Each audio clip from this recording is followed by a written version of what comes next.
tight. Matchsticks flicked in the dead of night. They sell fear, cheap package the lies, while the clock keeps ticking, empires on fire. Can't sit quiet while the world's on edge. Lines in the sand, standing on the ledge. No script, no leash, no polish, quiet. Just a voice in the dark and a spark to the wire. This is and I bring the fire. Gonna light it higher. No filter, no fear, I say it raw. Strike the match, let it burn through the fog. This is and I bring the fire. And I bring the fire. Everybody's selling truth like a brand, buying opinions they don't understand, talking in circles, screaming online. Keyboard courage, borrowed spines. Yeah, power plays dressed up as peace. Same old wolves with different teeth. But silence is loud when the house is burning, and the fuse is short, yeah, it's still learning. I don't dance for the left or the right. I stand in the heat, I stand in the fight. No strings, no chains, no manufactured choir. Just gasoline thoughts and an open lighter. This is and I bring the fire. Gonna light it higher. No filter, no fear, I say it raw. Strike the match, let it burn through the fog. This is and I bring the fire. And I bring the fire.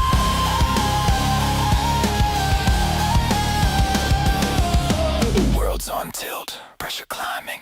Truth don't whisper, it's perfect timing. You can't cancel the smoke, you can't stop flame. Say my name when it hits, say my name. Why? Say my name. Say my name. Fire don't ask permission. Fire don't need a side. Fire just shows up honest and exposes the lies. This is and I bring the fire. Truth hits harder. Burn it down till what's real survives. No smoke, no mirrors, just heat and lies. And I bring the fire. And I bring the fire.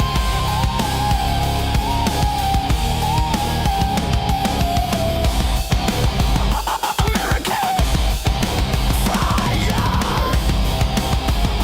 Strike it. Let it speak.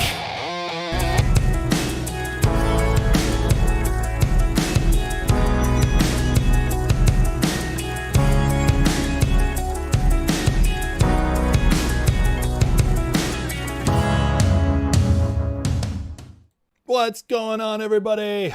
Welcome to American Fire. I'm Ace. I'm your host tonight. Wow, we got a lot to go through. Thank you for everybody. I want to say this first to everybody understanding. Last night I was beat. I'd literally done a live show every day since Saturday because of the Iran stuff, and my shows were running close to 2 hours. So I got worn down and took the opportunity without much big news to rest up. So I'm ready tonight, and good thing I did, because wow, we got some big news tonight, today. It's a much better day for doing a live show. Holy smokes. So we got so much to go through.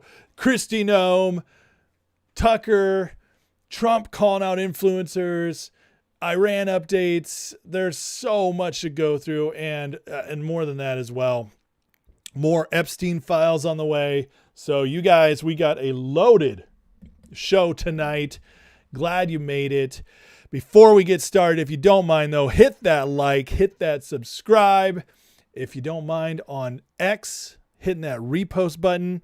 If X gave any of you guys the beloved hype button, if you don't mind hitting that as well, get it out there. Cause guys, I do my best to cover so much in these lives. I've been cutting them up into shorter videos for you guys the next day in case you like that, or it's easier to share.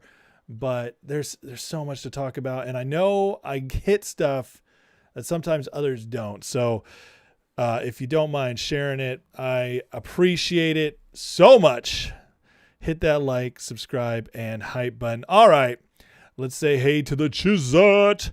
Who's in here tonight so far? D6 numero uno, what's up, buddy? Nick Majors, what's going on? Cass Sink, Kim Wiley, Stephanie Bridges, how you doing? Frank Anastasio, MRTKO, Uncle Andy. Does this mean you won't see the Kristi Noem commercial anymore? Unfortunately, I think so. If you like that one, it's probably not coming back. US1, what's going on? Oh, yeah, the Loomered effect. The one, what it do? All right. As always, guys, if you're new to the show, hey, get in the chat. I love, especially if you're on Rumble or YouTube. X, unfortunately, does not get pulled into the Rumble chat. So I'm sorry about that, guys. It doesn't work on the studio. But if you're on Rumble, if you're on YouTube, hit up the chat. I do my best to cover the best comments, go through the questions as best I can, because this is a community and love talking to everybody on here. Alrighty. What's up, Jay Tyrus? Josh Nappy. What's going on, guys? Good to see you all. All right. You guys ready? Let's do this. Okay. So Trump today, but we know what that means.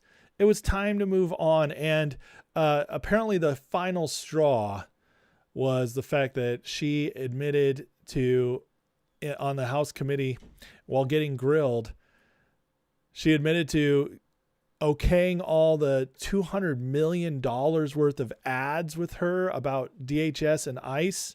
And then she lumped Trump into it and said he signed off on them as well. What I've heard is that Trump was not happy about that because he thought it was too much spending. He didn't like $200 million being spent on ads. And so the fact he was letting it go, though, all this time until she tied his name to it. And with the controversy in Minnesota, with the fact that she handled the hearings pretty badly, that was the final straw for him. And so he decided to move on, which, overall, Kristi did a great job, I think. But I think where we're headed, we need somebody he can trust even more so. And also, let's not pretend that Tom Homan wasn't backing her up on a lot of this stuff, making her look better than she probably was doing. Kristi Noem was always one of the weaker one of his appointments. Doesn't mean she was weak. She still did much better than many people we've had in that position before. But when it's time to go, it's time to go. And the fact that she's loyal to Trump is why he keeps her in the administration. But we got what I think is going to be good news. So let me read Trump's post here. I'm pleased to announce the highly respected U.S. Senator from the great state of Oklahoma, Markwayne Mullen, will become the new U.S. Secretary of Homeland Security effective March 31st.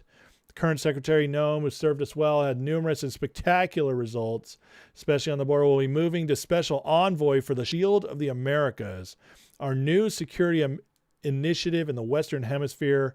We are announcing on Saturday in Florida. So they've created a new position that they're giving her, and this has to do with the Don Roe doctrine. So that tells me that Trump wasn't displeased with her job that she did as cabinet secretary, but it does tell me that because of all the controversies and stuff, he felt it was best to move her on. But this is a pretty big role he's given her. Serving 10 years in the House of Reps and 3 in the Senate, Markwayne has done a tremendous job representing the wonderful people of Oklahoma, where I won all 77 of 77 counties. Markwayne truly gets along well with people and knows the wisdom and courage required to advance our America First agenda. As the only Native American in the Senate, Markwayne's a fantastic advocate for our incredible tribal communities. Markwayne will work tirelessly to keep our border secure, stop migrant crime, murders, other criminals from illegally entering our country, end the scourge of illegal drugs, and make America safe again. He will make a great secretary. I actually think this is a huge upgrade. Again, and it's not even that Noem did a bad job. I think Markwayne Mullen is very well suited for this job. The dude is tough. He's smart. He's sharp. And I got to say that Trump, man, is so smart about this stuff, because he can say now, when everybody's harping on Markwayne, dude, it's like, he's a Native American. When you're fighting the DEI tribes, the people who are, it's like, that's all that matters to them. These are brown people. Well, now you can say Markwayne is a brown person. I know he's a redskin. Sorry if that offends, but come on, that's funny. But being a Native American, he gets that minority status. And so that is going to offer him a smidgen of protection from the media in a new way. So they're going to have to tread a little more lightly with him. It's just Trump thinking, in all aspects again, so smart to put someone like this in charge of it. So I cannot wait to see how this goes, what comes out of this. But this is big news because this is the only other person so far that Trump let go of that was a big deal. There was Billy Long at the IRS, but nobody cared about that. Was Mike Waltz security advisor because of letting Jeffrey Tucker in from the Atlantic into their signal chat. That was the only other one that's really gotten shifted away, but that's not a cabinet secretary. This is the first cabinet secretary to be let go or to be moved on. The question I have, and that we need to be watching for, is this the beginning of ripping off the Band-Aid? Like, is Trump going to make other changes? Now, he has to be careful because the Senate is not as strong as it was before because of the midterms, because of Trump's poll numbers not being as high as they were when he first came in. There will be Republicans unwilling to vote for somebody more controversial. So Trump has to weigh all this and think to himself whether he will move somebody else into other positions that might not get confirmed. And then he also could risk losing more senators in the midterm. So it's a tightrope he's got to walk. Mark Wayne will get in because he's a senator, and they play ball with the senator. So we'll see how that goes through. But it is interesting if this will be the only one or if he'll make other moves. Now, everybody else is doing their job pretty well. The one that is getting the most crap is Pam Bondi, Attorney General. So, but everybody else is, there's no way Bessent goes. There's no way Burgum goes. You go down the list, and the only other one who comes close to scrutiny, because Hegseth went through a lot, but he keeps coming through it, and the military's killing it. So there's no way Hegseth goes now. Rubio obviously is a star. So the only other one that might be replaced is Bondi, and there are whispers, but they're rumors. It's not coming out of the administration. It's just people wanting it, of Ken Paxton possibly replacing Bondi or being appointed to.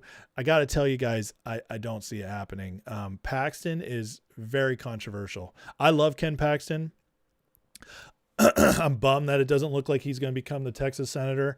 But I wouldn't be surprised if he ends up joining the Trump administration in one way, shape, or form. But to become Attorney General, I don't think he gets the votes.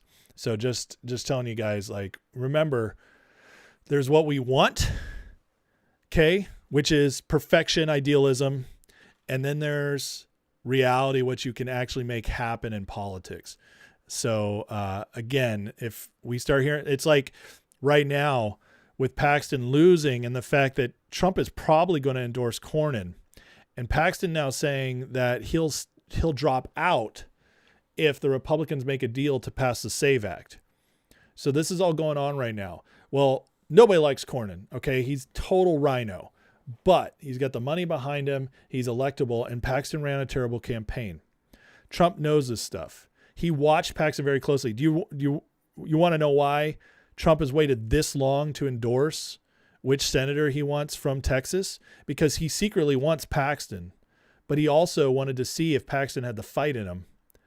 Paxton ran a terrible campaign, raised only $4 million for his campaign, and took a 17-point lead and still lost to Cornyn in the primary.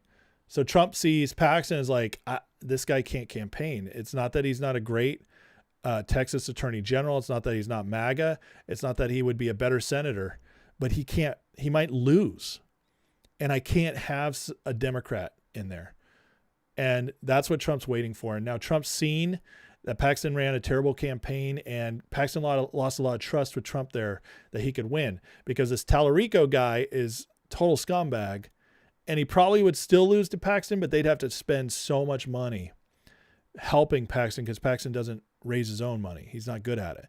So all these factor in. So when people are like, how could Trump even think about endorsing Cornyn. Guys, we're in a war. We're in a war. And in a war, you don't throw out wins because they're not perfect. You do whatever you can to win. And right now, it's more important to win. It's more important to keep Republicans in the majority so he can at least get some stuff done and fight off the Democrats than it is to have a perfect, to risk going for perfect MAGA and losing. Okay. That's where we're at right now. So it sucks. So Jay writes right now, like Wayne Allen Root said, Paxton replacing Bondi. Paxton would beat Cornyn. Let me say this. I just want to be clear. Paxton would beat Cornyn in the primary if Trump endorsed him. It's no problem whatsoever. But the Democrats right now, see, Tallarico is their next attempt to get Beto O'Rourke. If you guys don't remember Beto, I was in Texas when Beto was running. Ted Cruz only beat Beto by 2 points. It was very close. That was in 2018. Tallarico is who the Democrats think is their next chance to win. They're going all in on this guy. He is well funded. He's got the media fawning over him. They are going all in on him. And so if Paxton can't show himself to be a great campaigner, he could lose, because the MAGA types in a state like Texas, which is, it's more traditionally conservative. It is very MAGA. Trust me, I love Texas. Okay. There's a lot of MAGA types there, but Tallarico will galvanize. Whereas there's a lot of old people who won't show up for Paxton until he proves it. Whereas Cornyn, they'll just go and check that box. So it's politics, guys. It's not fun. It sucks sometimes. Sometimes you take the win and you don't feel good about it.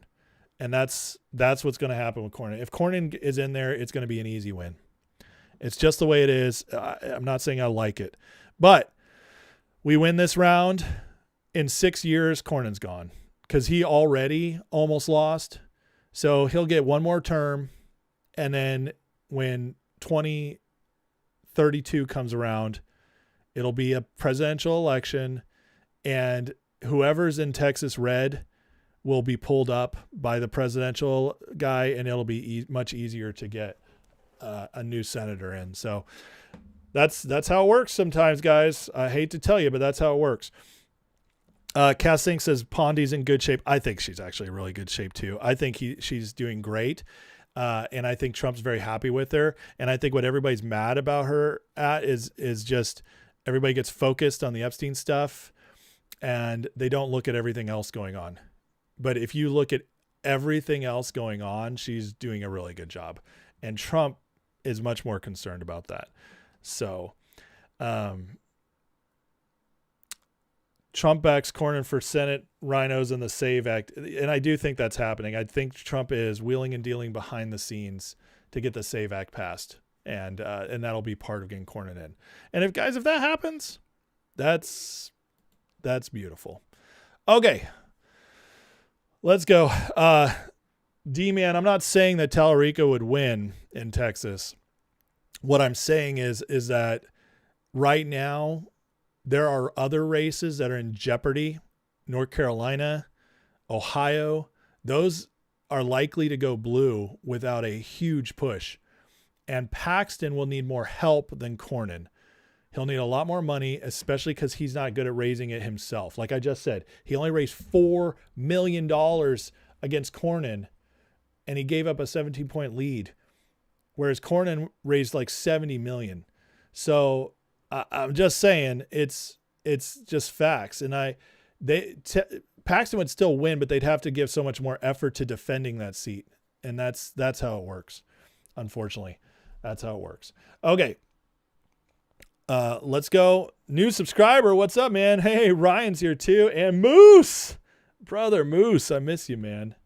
By the way, a community member, I just want to shout them out. I'm not going to say their name, but I just want to say thank you to them because I will be able to get a new PC soon with them.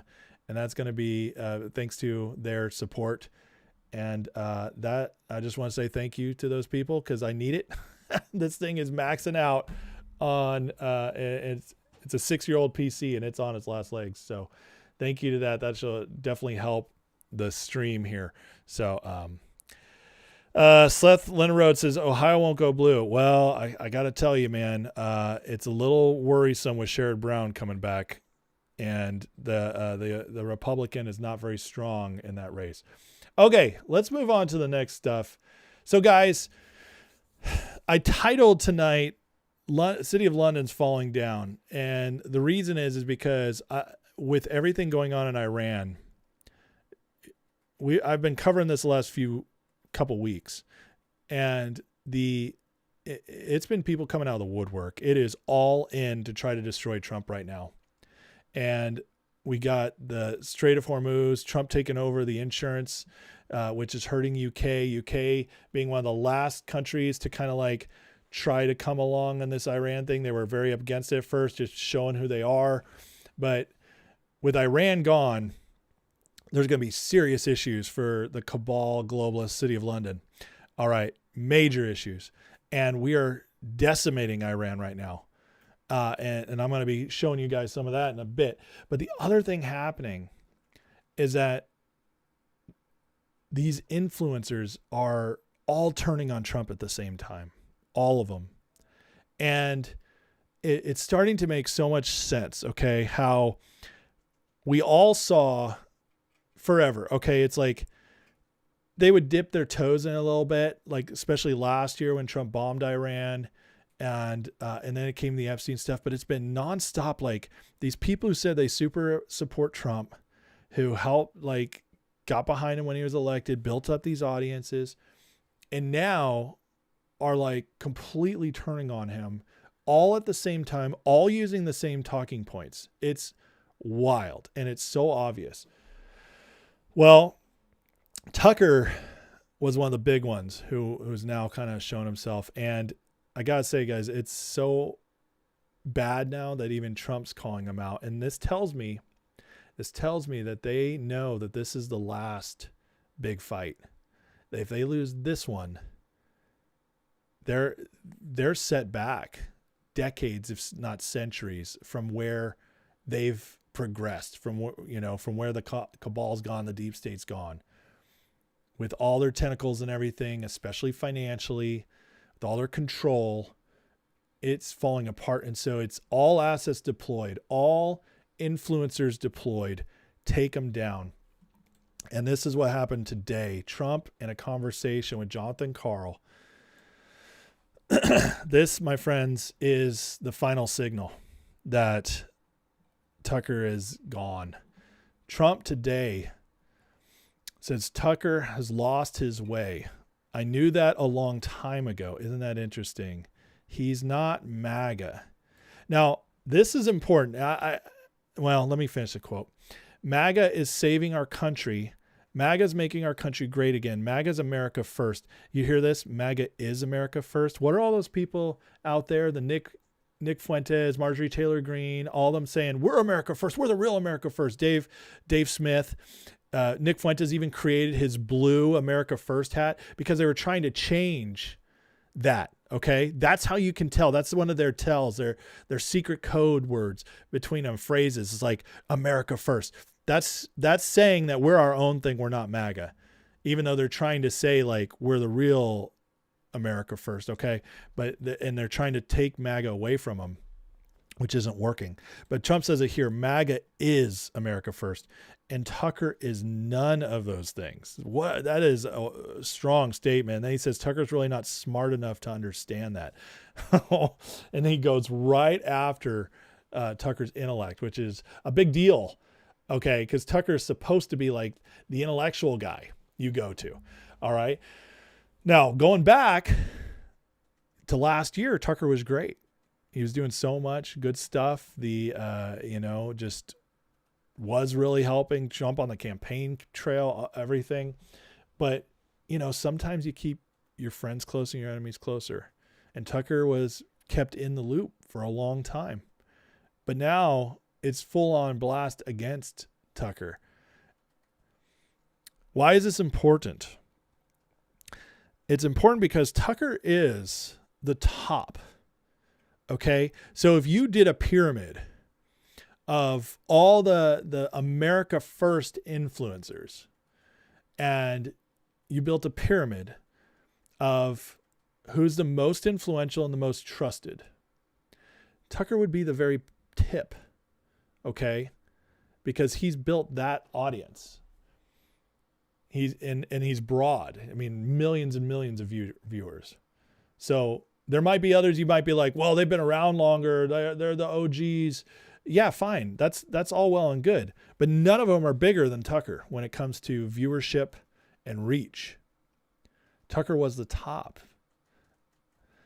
And then it comes down like this. And then, the next level would probably be like Megyn Kelly and Candace and so on and so forth. Then in the middle, you kind of have like the Fuentes, Alex Jones types. At the bottom, you have like the Ian Carrolls, all them, but it's a pyramid of all these like America First MAGA grifters. And this is the first time he's really gone after the head of it. Okay. And by taking off the head, because all those other ones have been obvious for a while. Okay. It's just been more and more like obvious, especially like the bottom. Those guys are really obvious and they're going up, and in the middle you have like Alex Jones is like, he's obvious sometimes. And then he tries to like go back, but he's becoming more and more outspoken. Megyn Kelly held on for a long time. She obviously was not MAGA at all, not Trump at all in the first term. But then she kind of like, she says COVID won her over. And for the last 5 years, she's been really good, like 95% excellent on her content and how she's like supported the president stuff. But then it's like, Iran, why is Iran the one that flips it all? But now we have two at the top. Candace already exposed herself, but the other two now. And now Trump has actually gone after the head. Guys, this is how the pyramid starts crumbling. Okay, because at the bottom you can chip away more and it still stands. Okay, but now it's a top-heavy pyramid. All right, and if the head falls, it's going to crash into the bottom and just start and pull them all down. Because Tucker was the most embedded. All right, he was there, and so Trump doing this is massive. Well, Trump didn't just call out Tucker today in a really scathing way. I mean, this is scathing. To say that he's known it for a long time, straight out calling him not MAGA, straight out saying that Tucker's none of those things. I mean, this isn't just an attack at Tucker. This is an attack at all of them.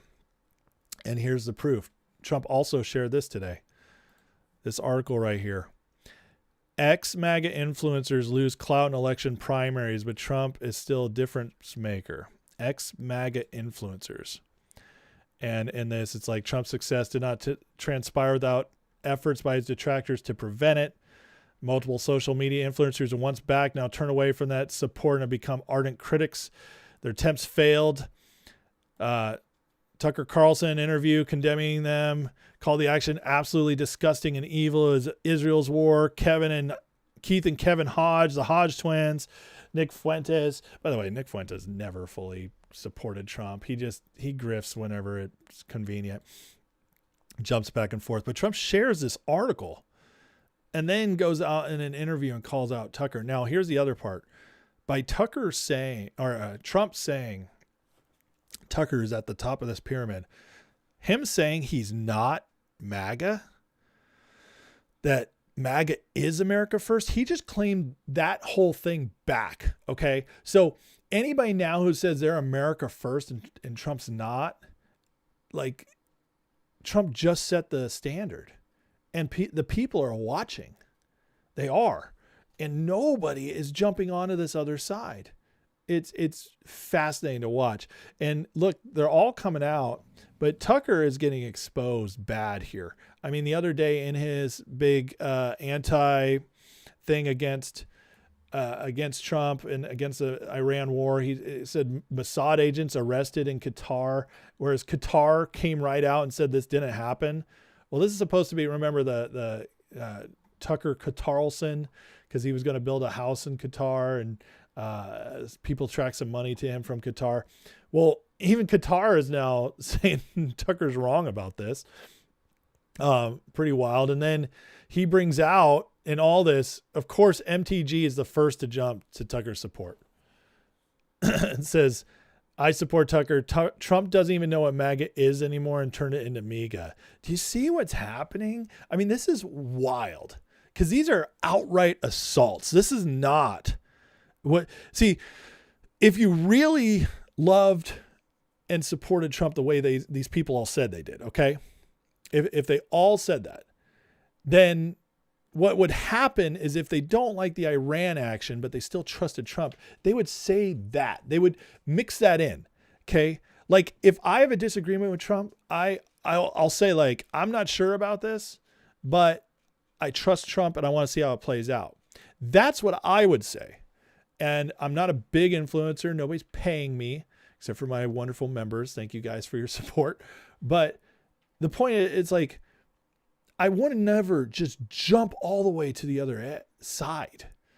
That's not what you do when you're an honest, thoughtful person, when somebody's earned your trust and you fought for them to get there. You don't do that. You don't just jump ship and start going all out. But that's what these people are doing. That, my friends, is called a backstab. That's a betrayal. That's not, we have a disagreement. And it's only happening for one or two reasons. It's happening because either they were completely sleeper agents this whole time, or they're just going where the money is. And either way, they're completely untrustworthy grifters. You just can't do that. So, I mean, look at this. Like, MTG is going so far here, and Trump's not America first. He's donor first. Now, she's trying to completely counteract everything Trump just said. It's not going to work because nobody listens to her. But look at this. I mean, Tucker would beat Trump if he ran for president. Trump tried to violate the Constitution, tried to run again for a third term. Are you serious? Like, this is just such a crazy thing to say. Tucker would beat Trump if he ran for president, but she has to put in this disclaimer, and Trump tried to violate the Constitution and run for a third term. Well, Trump's not running for a third term.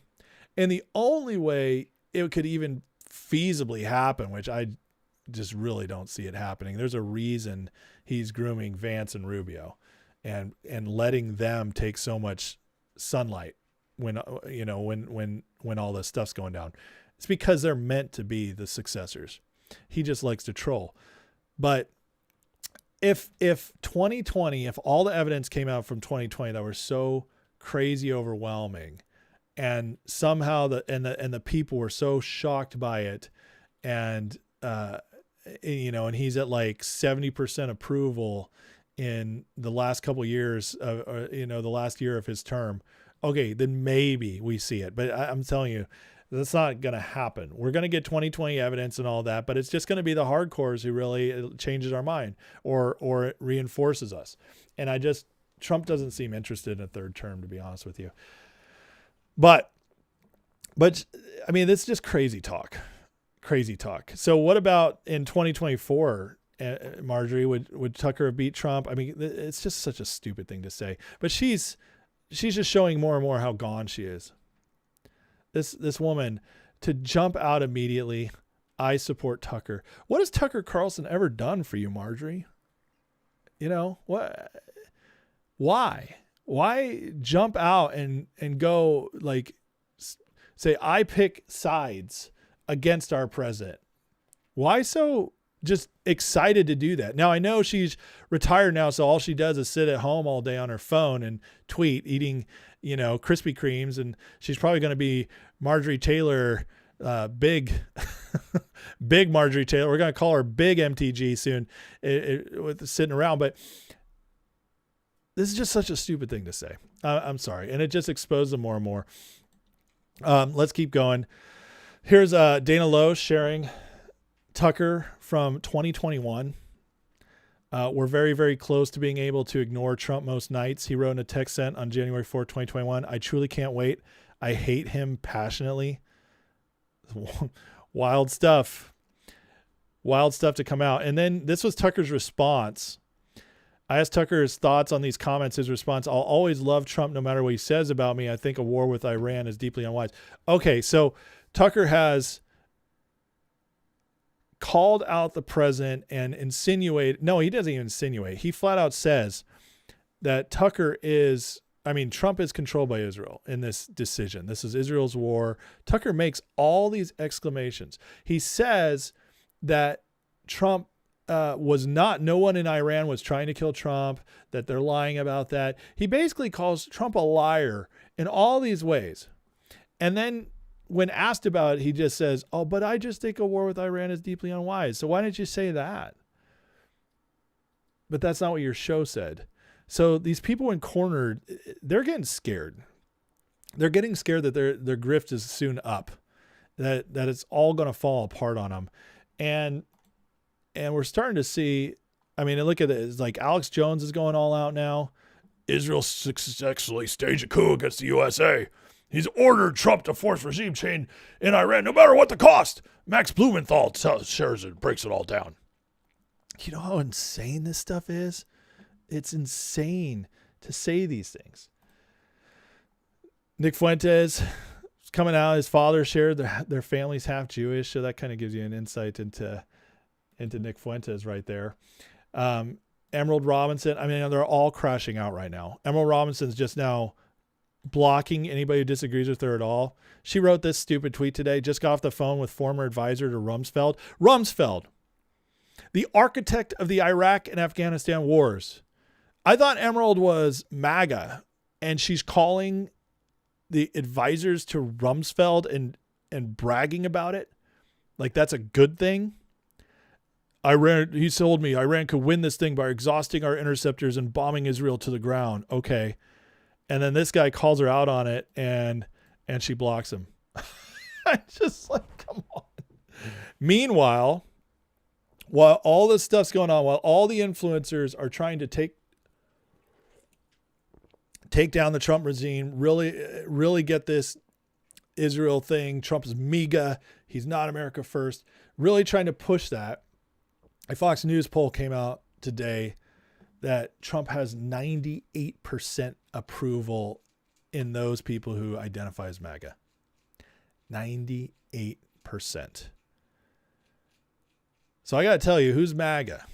Because if Trump has 98% approval still in MAGA, this is a poll coming out after the Iran strikes, that tells me the influencers, guys, who are they really influencing? Who's their real audience? Bots?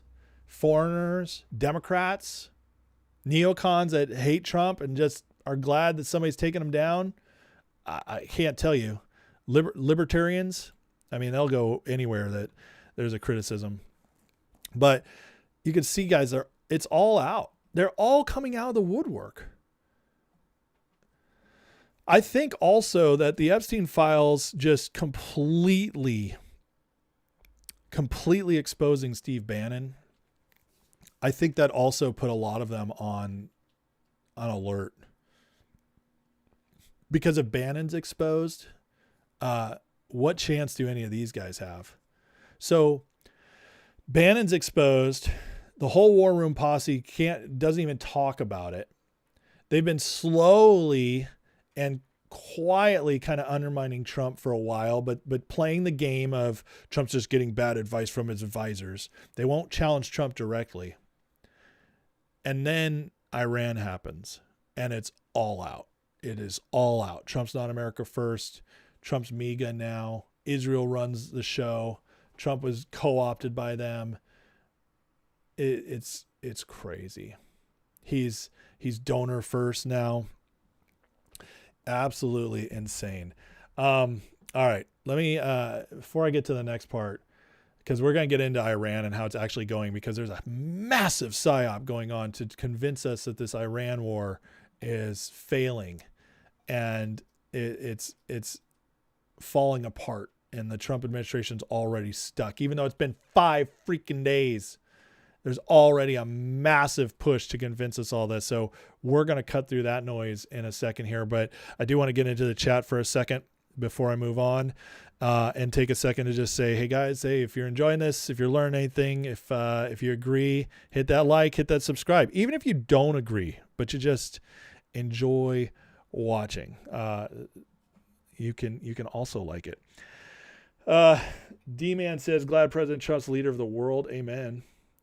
Laura says, not Bannon too. Sorry. I did multiple videos on the Bannon stuff. It's pretty obvious. And I gave him a chance to respond, and his response was so pathetic. By the way, hey, Steve, you said that, you said this was all to get the interview and you'd be releasing it, or your documentary. Where's the follow-up on that? We haven't heard anything. Can we even get a trailer, please? Anything? Let's see. Seth says it helps Israel, also helps the U.S. and other Gulf states 100%. Hey, listen, all those other Gulf countries, okay, Saudi Arabia, Lebanon, don't go down the list. If they're no fans of Israel, right? And yet Iran decides to attack all of them, and now they're all united coming up against Iran. Right now, Trump is arming the Kurds from Iraq who are going to go into Iran as the ground troops. It's so genius because Iraq hates Iran. They're ready for this. They're ready to go. And we don't have to put our guys on the ground for this. All these countries are stoked to take out Iran. Would they be stoked if they all thought this was Israel's war? No, that's insane. It's an insane thing to say. Let's see. Jake Tyrus, Alex changed like someone who got so successful, got bought off.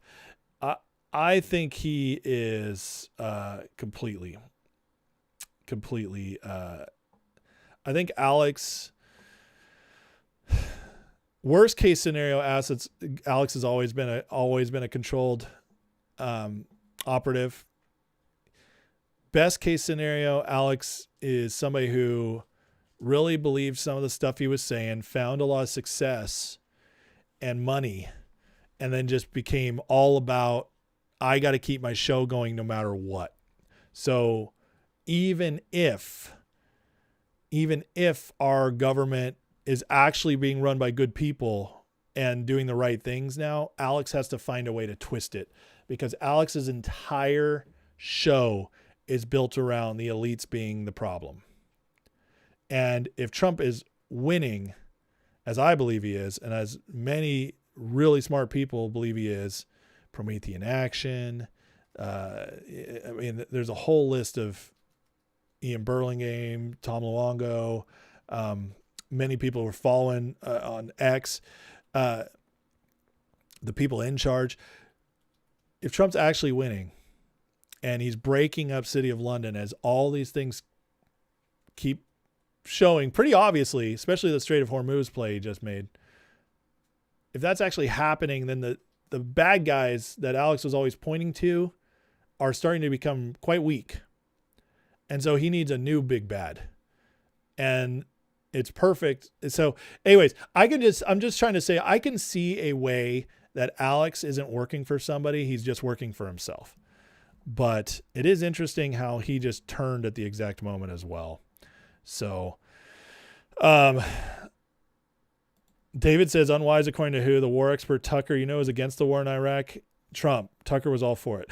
That's very true. That is very true. Seth says MTG's construction company got busted with a lot of illegals, and then MTG asked not to deport them. Yep. You're absolutely right. Absolutely right. Moose with 10 memberships. Brother, Thank you, man. That's so generous, man. You've always been so generous to this channel. Thank you for that. Thank you for the memberships. If you're now a member, guys, you will have access to the members' lives. And thank you to Moose for that. Yeah, Owen Schroyer went off. So many guys have. It's crazy. Okay, let me we gotta get moving on here. So Moose asks if he's able to give memberships on the Patreon. Brother, you'd have to go to the Patreon and decide. There might be an option there. Okay, which you can do through the link. Okay, gotta get Alex's first wife was right. Gulf States probably 7,000. Did you see all the 7,000 gifts that that Massey's been getting from Gulf States? That's interesting, isn't it?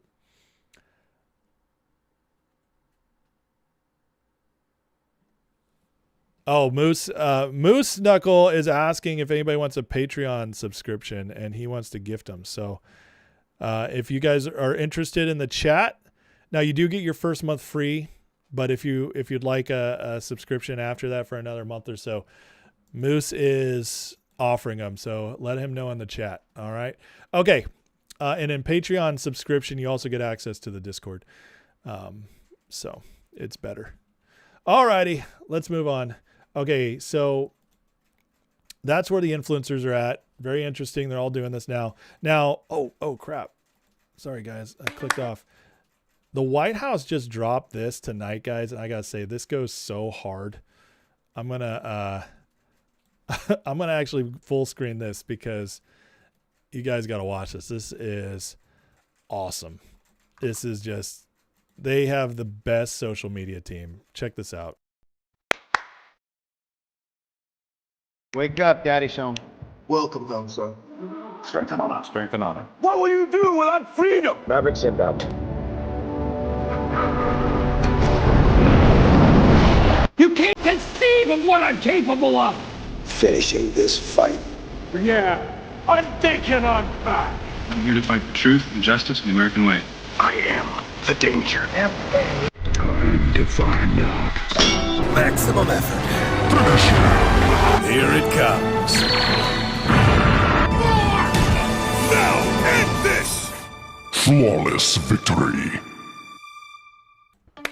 All right. Wake up, Daddy Sean. Listen, if that's not signal, I don't know what is, because that's freaking sick. The whole F around, find out, all these epic movies. This is not just about Iran, guys. This is clearly a signal about go time. It's flawless victory. It's all in, bringing all these people together. Trump has used Gladiator before. This is epic. By the way, like, isn't it great to have masculinity back in the White House? Just like, feel it. But I'm telling you, like, they weren't posting videos like this on Venezuela. Okay. This is clearly, to me, like, we're all in now. All the cards are on and we're going. Have you noticed we've got, all the influencers are coming against him, right? All the attack against Trump is like full bore right now. We're getting the exposure of all the grifters, all the influencers who are trying to ruin his reputation. He's just staying strong throughout it. But we're also getting Trump is like got everything going at once. We have this operation going on in Ecuador. We're doing the Iran thing. Trump is now talking about Cuba. We have Epstein Files more coming out. We have SAVAX being pushed. It's like everything at once. So Trump is responding by hitting the deep state, hitting the city of London with everything, keeping them scrambling as they're getting weaker by the moment because of Iran. This isn't just about taking out Iran. Here's a great post on this. Cynical Publius, he's a really great thinker. I recommend following him. I'm getting tired of explaining this. I'll do it again because there's so much stupidity out there. Here's a 7-step plan. 1, decapitate Iran's leadership, destroy its military. 2, a new regime comes to power, no longer fund Hamas, Hezbollah. 3, without Iranian arms and cash, Palestinians have no choice but to make a lasting peace with Israel, which is true. I didn't even thought about that until I read this post. I've been so focused on the Iran part. With the Palestinian conflict ended, the Gulf Arab countries will have the political breathing room to fully engage with Israel as a regional partner. 100% true. Peace in the Middle East at long last. Trump once again gets rebuffed for a Nobel Prize in favor of transgender Coptic nun in Madagascar. But the truth, I mean, he's absolutely right about this, because Iran is the number one sponsor of state terror in the world. Okay. It's how they've maintained all this disruption in the Middle East nonstop, instability nonstop. You want a war in the Middle East? We got a way to do it. Iran funding all these places. Israel, you got Mossad, the deep state, okay, using their Israel assets. And it's just over and over again. And they've used it to make themselves very wealthy. Sucked $8 trillion from us, from the U.S. for Iraq and Afghanistan, all going to contractors, getting funneled back to City of London. By the way, my next members live, okay, I've decided I'm going to do a deep dive on the history of City of London. I'm taking us back and showing all the, because I did some research on it today that kind of blew my mind. I found out some stuff I didn't know, and it's just more and more clear that this is absolutely our enemy.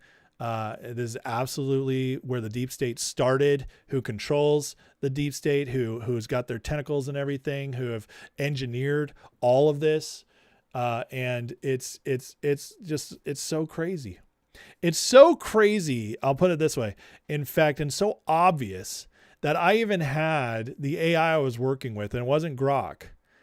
Okay. I do a lot of stuff with Grok, but I wasn't working with Grok today. I even had this AI, this left slanted AI that hates Trump because it's programmed to, it can't even give you the truth on stuff. Even it was saying that, yeah, this is high percentage chance that this is actually true. So we're going to go through that on the next members live, which I might do this weekend. Okay. So we'll, so that's an incentive to be a member.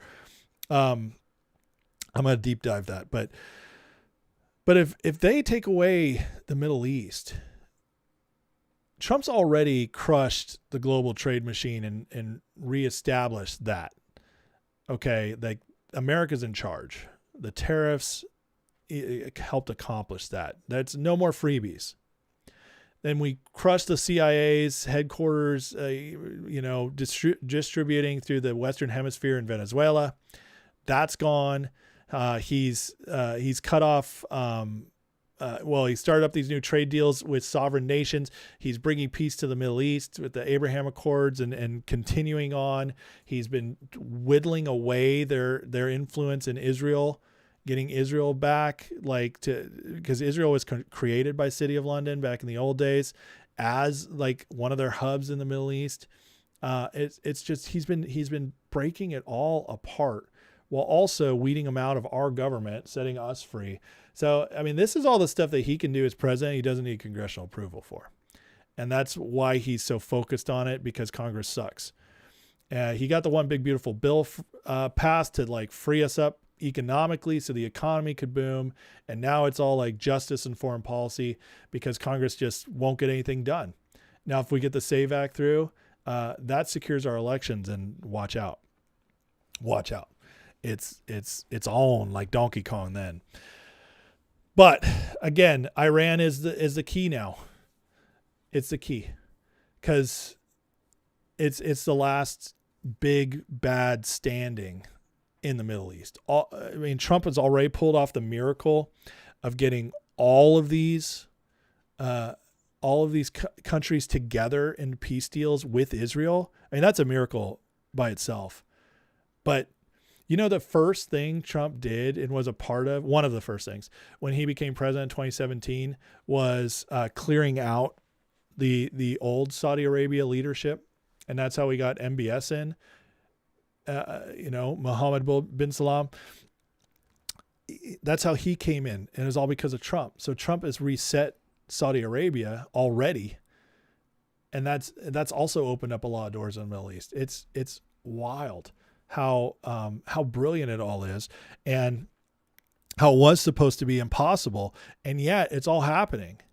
And people are so focused on the dumb stuff because it just feels good, and the media does a good job of parroting it. And I'm not saying Epstein Files are dumb. I'm saying the priority of them is it's all this, while all this other stuff's going on, that's actually rearranging the world so that we're all free and we get to enter into this new world, this new system where we have sovereignty again, and we're in charge of everything, and the people are back to being in charge of the government. I mean, it's amazing what Trump's pulling off, but he's also doing it for all these other countries because the real deep state was never homegrown here.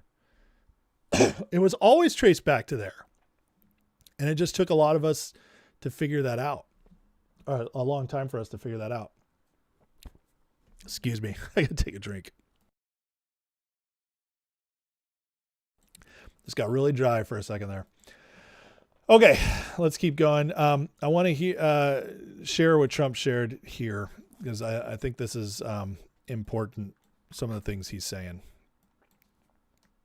And before we begin, I think I will say a few words about what's going on with respect to our operation in the country of Iran.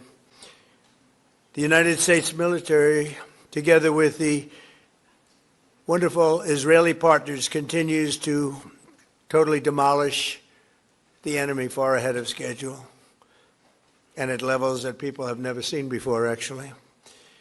We're destroying more of Iran's missiles and drone capability every single hour, knocking them out like nobody thought was possible.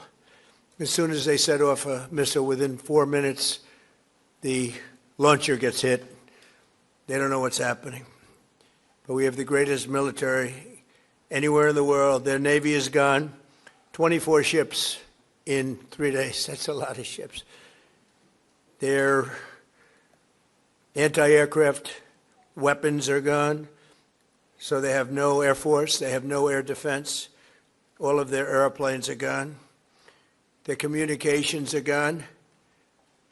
Missiles are gone. Launches are gone. About 60% and 64% respectively. Other than that, they're doing quite well. I said, what's left? But they're tough, and they want to fight. And they're calling, they're saying, how do we make a deal? I said, you're being a little bit late, and we want to fight now more than they do. We've had 47 years, depending on the way you count it, but 47 years of horror with this group. And, when you see somebody walking down the street without their legs, without the arms, whose face is so badly affected and hurt, it mostly came from 95% Soleimani and Iran, and we, other presidents, lived with it. I didn't live with it. And so our people are doing a great job. Again, the greatest military anyone's seen. All right. Did you hear, first of all, the confidence and the pride in what he's pulling off here? I mean, calling out like their Air Force is already gone. He kind of mocks it. But one thing he said was very interesting to me. He said they're trying to make a deal. They want to get out, and he said, no, we want to fight more than they do.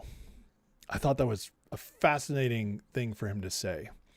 And what it tells me is that Trump is like, we're in it to win it. This is get it done time. There's no backing out. There's no half measures anymore. This regime cannot stand because they'll just rebuild. And even if their weapons are taken out for the next decade, if we don't have to worry about nukes for 15 years or so set back, that's not enough for Trump at this point, because it's not just the nukes. These people have proven to Trump that they'll never leave. They'll never change being the City of London puppet they've been. They'll never get away from that. They'll remain, Muslim Brotherhood was created by City of London. They'll never get away from that. The caliphate, they love living large and oppressing people. And Trump gave them so many chances. He's gone to other places and they've surrendered. They've changed. They've dealt with their stuff. Look at Venezuela. Venezuela, he removes Maduro and brings in this other person who is under Maduro, doesn't change their full government. And now Venezuela is a completely different country because they just surrendered. They were like, yeah, we're good. We don't want to go back to that. But Iran didn't. They are entrenched and it's deep and there's so many of them to take out. And so this is all in or nothing. But Trump telling us how weak they are and saying, I'm calling on members of the Iranian Revolutionary Guard, military and police, lay down their arms or get killed.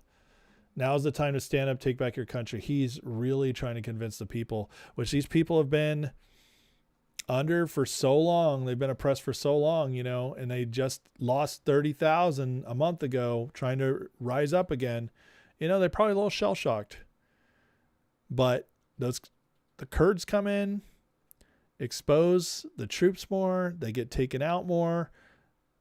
Iran, we've never seen an offensive like this where this was supposed to be, I think, the 5th biggest military in the world. This is supposed to be the big bad that you just can't take out. That's what we've been told our whole lives. And they have nothing right now to attack with. It's just troops. That's what they're holding in. Look at the crazy technologies we're bringing out. Here's Jesse Waters tonight. Space Force was a joke. No one asks how we're going to pay for this Space Force. There's no threat in space. Who are we fighting? Satellites? When Trump talks about Space Force, he makes it sound like we're going to be on a rocket riding to the moon, like Space Force, riding up down and killing aliens. Joke's on them. Space Force is a critical mission right now. They deployed heat-seeking infrared beams that detect missiles the second they launch so that our guys can take shelter when the rockets get neutralized. How cool is this? Space Force is working on U.S. soil, so they're out of harm's way. Thank God. Operation F8. We're taking out freaking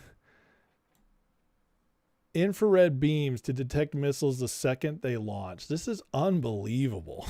It's crazy. They have sharks with freaking laser beams attached to their heads. Well, we kind of do. Maybe we do have sharks with that, but this is amazing. And the Space Force thing, it was mocked. I remember it. I always thought it was kind of funny, but at the same time, Trump was thinking ahead first term. This has all been it's all part of the plan. Building forward. There's been a lot of learning along the way. There's been a lot of mistakes or betrayals and backstabbings and setbacks along the way. But you can see how it's all been progressing forward to get to the point where our military is so unbelievably powerful now. Absolutely wild stuff. Here's CENTCOM Commander. I played him the other night, but listen to him tonight. Then if I just look back over the last 24 hours of the operation compared to where we were at start, ballistic missile attacks have decreased by 90% since day one. Drone attacks have decreased by 83% since day one. Having said this, we remain vigilant. Our strikes against the Iranian Navy have intensified. You may have heard the president say just a little while ago that we have sunk or destroyed 24 ships. That was true at the moment. We're now up over 30 ships. And in just the last few hours, we hit an Iranian drone carrier ship, roughly the size of a World War II aircraft carrier. And as we speak, it's on fire. Then if I just... Dude, these numbers are crazy. Ballistic missile attacks down 90% since the beginning. Drone attacks down 83%. They're running out of everything. I had somebody today who, I like them. They're part of our community. But they reached out and they were just like, just wait, guys. Wait until you see Iran's going to win this war. We have all these shills online, Kim.com, saying they changed the X algorithm because they don't want you to know how Iran is actually winning the war. I'm just like, how can anybody, we have some facts. Okay, say you don't believe these percentages. Fine. All right. You cannot believe those percentages. Well, how about the fact that like 6 of our troops have died, which is horrific, versus what we've done to them? Just put those numbers in effect, and how we're not stuck there right now, how we're just unloading on them. And it's clear, even if you don't believe these numbers, that they are not launching as much against us or other countries as they were in the first couple days. They're running out. So there's this giant psyop right now, just trying to convince us. It's trying to weed itself out there. There's multiple psyops, okay? Israel is in control here. This is Israel's war, which is so easily debunked. I mean, Iraq's not fighting for Israel, guys, okay? UAE isn't going to fight for Israel. Saudi Arabia is not going to fight for Israel. It's so retarded. Anybody could think this is Israel's war. It's just goes beyond the pale. Yes, I said it. If you actually think that, you're retarded. Like you have no critical thinking skills. You're just like so laser focused on what you want to believe that you cannot see it. Yeah. And I'm talking to you too, Dave Smith and all these other people. It's like, it's so retarded because it's so easily, broken apart. The whole narrative. All right. These other Middle East countries do not fight for Israel. I'm sorry. It would never happen ever. Even if they are strategically aligned with them now financially. Okay. But that's a mutually assured economic destruction deal. Okay. We're all going to entangle with each other so that we won't fight anymore, but that doesn't mean we're going to war for you. It's a whole different thing. There's still, like, believe it or not, Muslims and Jews still mostly hate each other, even if they're kind of getting along. But there's a difference between the moderate Muslims and the crazies, like in charge of in charge of Iran. But regardless, again, if you don't believe these percentages, it's obvious. And the other countries, unless they're all lying, unless they've all coordinated to lie, all these countries that you guys like, who are all like the Israel tards, you guys would all believe over them in a heartbeat, believe them over American news in a heartbeat. They're all saying that it's slowing down, but they're still pissed because they got hit in the first place. So how does that make sense if Iran is winning? Okay. Absolutely insane things to say. Mario Nawfal, who's no fan of Trump, by the way, he constantly takes his digs at Trump when he can, reports this today. Iranian army soldiers, Revolutionary Guards, and police are reportedly ghosting duty. Cracks are appearing in the regime. That's from The Economist. The Economist is no fan of Trump. And even they're reporting that the regime is starting to fall apart. People don't even want to show up anymore. You guys know what this means? This means that the situation is becoming ripe for revolution. That's what this means. It's becoming ripe because now the regime, they can't even, they're having trouble getting their people to even show up to work. Once that happens, there's not enough cops, not enough guards to quell a revolution, to knock them back down. Once the people start sensing that, it becomes much easier to come up and take back over. UAE, United Arab Emirates, is considering freezing billions of dollars of Iranian assets to punish Tehran for its attacks to pay for damage across the region. You know what that means? They're not going to have any money anymore.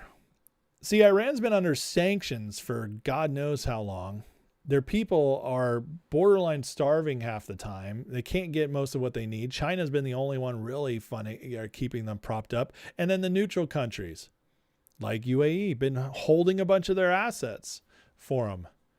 Well, if they freeze it, they're already got the whole world turning against them. They're cut off. They can't get their oil out. And now you're just going to lose them. How are they going to buy missiles? Russia has basically said, peace. We're not working with you right now. We're just monitoring the situation. We're dealing with Ukraine. China is like, good job. you do a good job, we watch. They're like, we're not helping you guys. And then you dry up the money. Then they have nothing to even try to get anything in. I mean, come on. Like, how is this winning? If anybody thinks Iran's winning, who is on their side here? You can't win a war when the entire world is against you. You can't win. I mean, their leaders are getting taken out one after the other. That's not winning, folks. I'm so stunned by how this stuff is even beginning to like get out there. Fetterman today, I'm starting to really like Fetterman more and more. He was cornered by one of Mehdi Hassan. I don't know if you guys know who Mehdi Hassan is, and if you don't, you're better off for it. The guy is one of the absolute worst. He's a citizen of America now, but the guy hates America, and he's basically like, well, I don't know. I don't want to spout too much out there. Let's just say he hates America, and he's incredibly obnoxious. And he's on Piers Morgan a lot, which I watch Piers Morgan's show more than I should, because it's entertaining. It's like Jerry Springer for politics. It's fun to watch them all go back and forth. But every time this guy's on, I can't stand him. But Fetterman gets cornered by one of Mehdi Hassan's guys, and it's just, hey there, Senator. How you great. doing? I was wondering what you made of the Department of War's sinking of an Iranian naval ship today. Oh, I want to offer condolences to your boss. I know he's all broke up about the Ayatollah.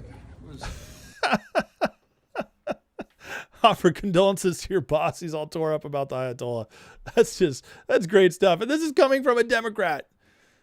Again, I think Democrats are in such a bad place that it did take a stroke to bring him back to rationality and common sense, but it worked. So, hey, sometimes miracles happen. So good. All right. So, guys, with the whole psyop going on that everybody hates this war, that Trump is MAGA now, not MAGA. You never America first. And all the influencers are trying to convince us that the whole world is falling apart and Trump is off on an island, and everybody hates what's going on.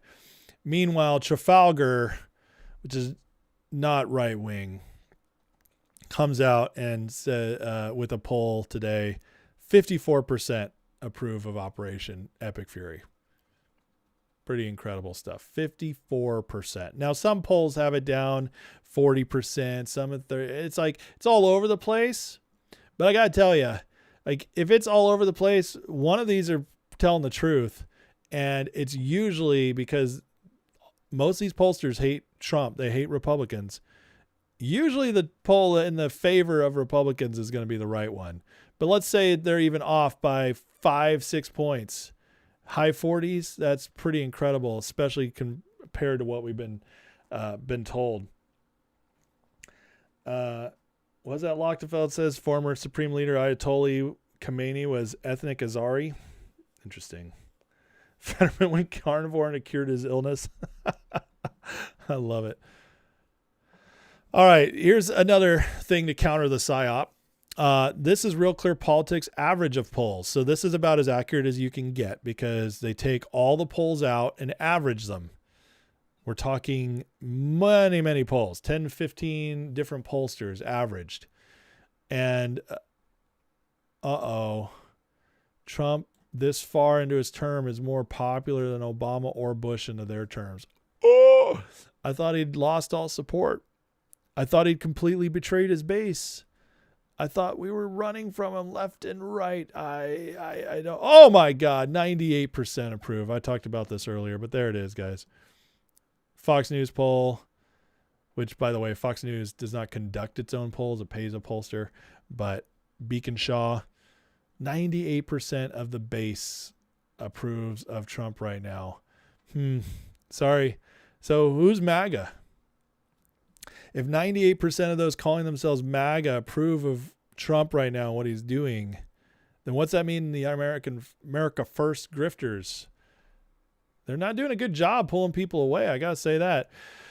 All right, let's talk Epstein for a second. I love this right now. This is one of the other big things being pushed is that if it's not Israel, it's Epstein. So Trump pulled off Israel to distract from Epstein because he's in it. There's this story going around that Israel got hold of these horrific Trump tapes, Epstein tapes and files on Trump, and they're so horrific and they have everything. And so they're blackmailing Trump with his Epstein files. And that's why this is happening.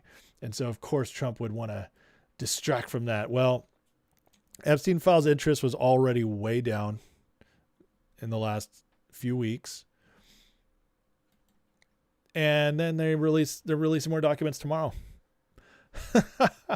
Almost 50,000 new documents tomorrow. Now, I find this very interesting. Okay, they've released all documents on a Friday, which gives people time to go through them before the media really reports, because the media likes to take its weekends off. They're basically all Europeans. They don't like to work Saturday and Sunday, even when massive stories are coming out. So most of it doesn't get reported till Monday. Most people aren't paying attention until Monday.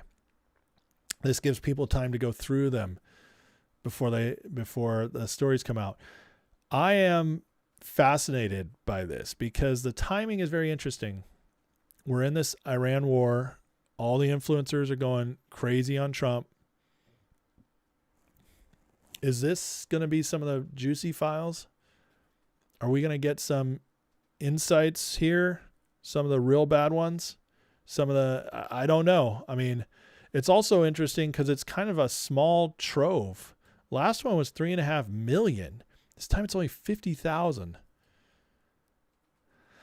It's either going to be an extreme disappointment and we're going to find out it's just like amended files that are coming out, that just a couple unredacted, nothing big. It could be a huge nothing burger. But could it also be just that these were once withheld back for the right timing? I don't know. But you better believe I'm watching it carefully. And if they're juicy, you guys will be seeing me a little extra this weekend. I'll tell you that right now. I'm not going to wait till Monday to tell you guys what's in them. Those who've been paying attention,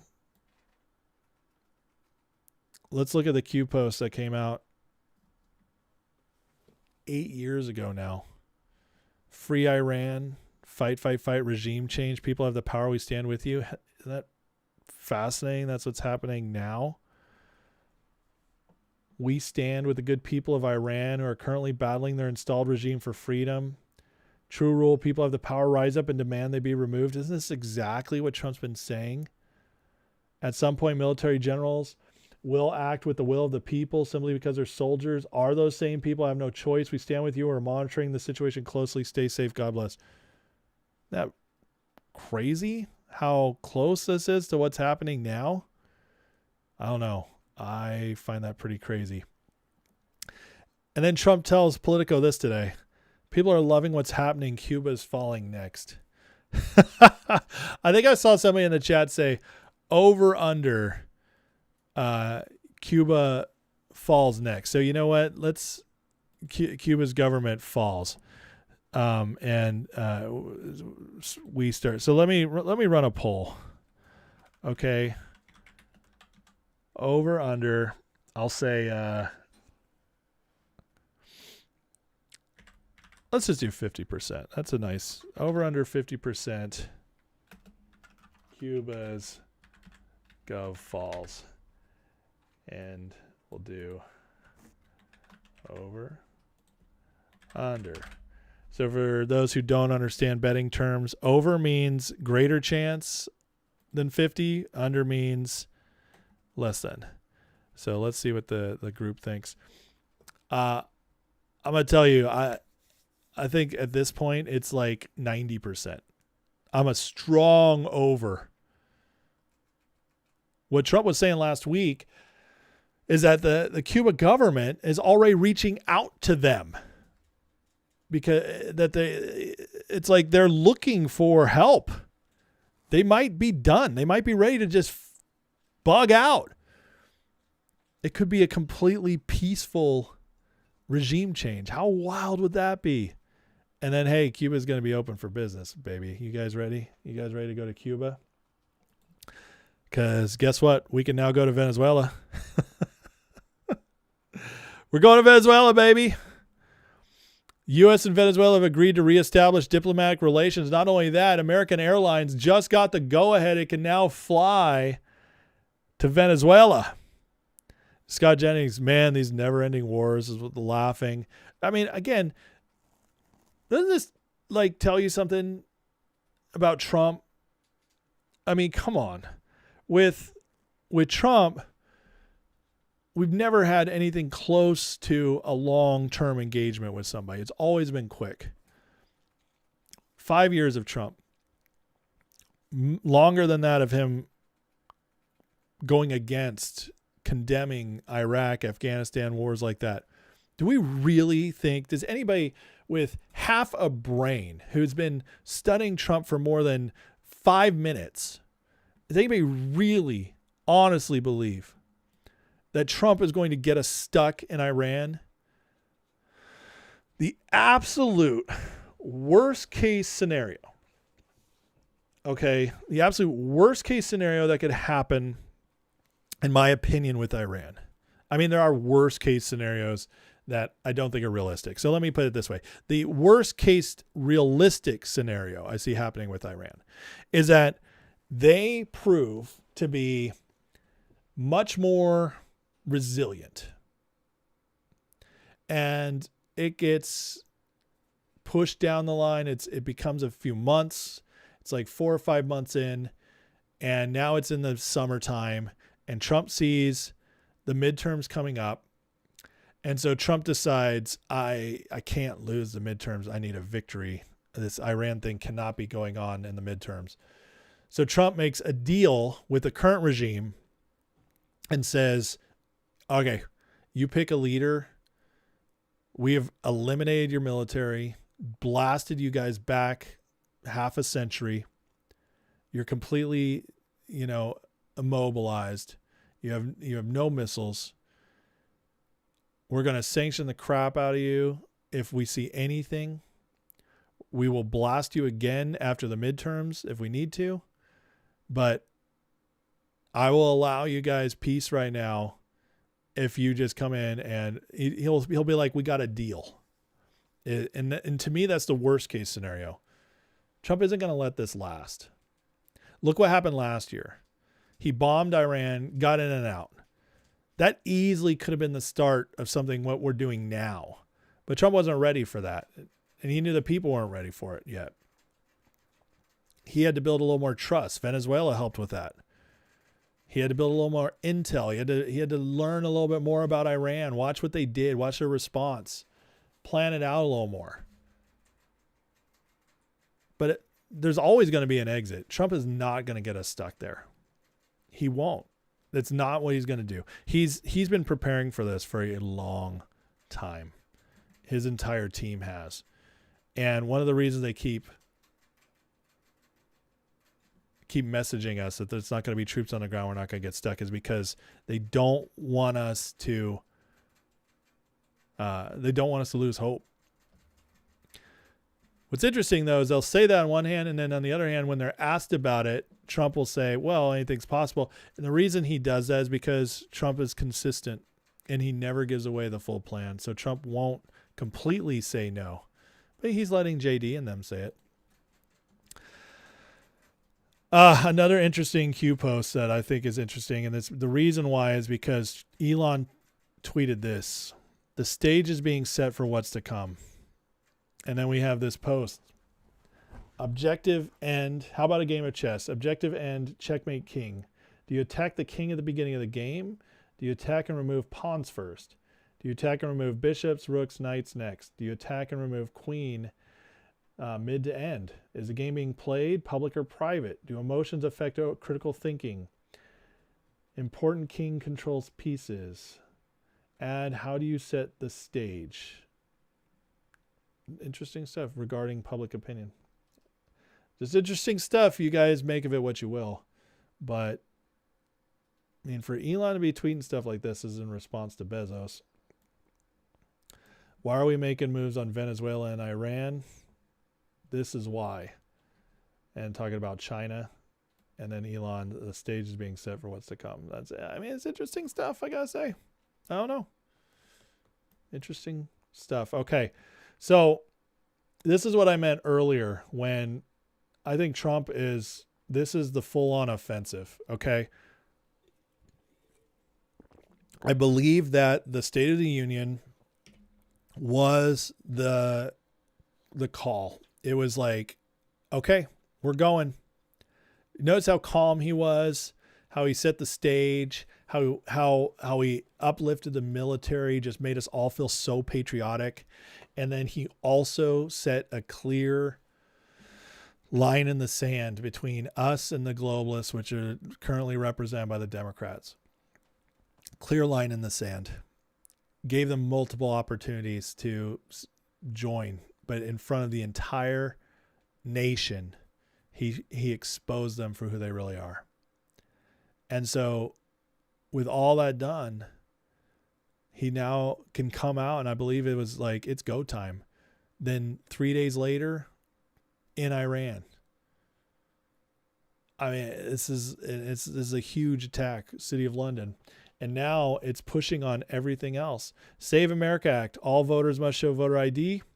All voters must show proof of citizenship. No mail-in ballots. No men and women's sports. No transgender mutilation. I mean,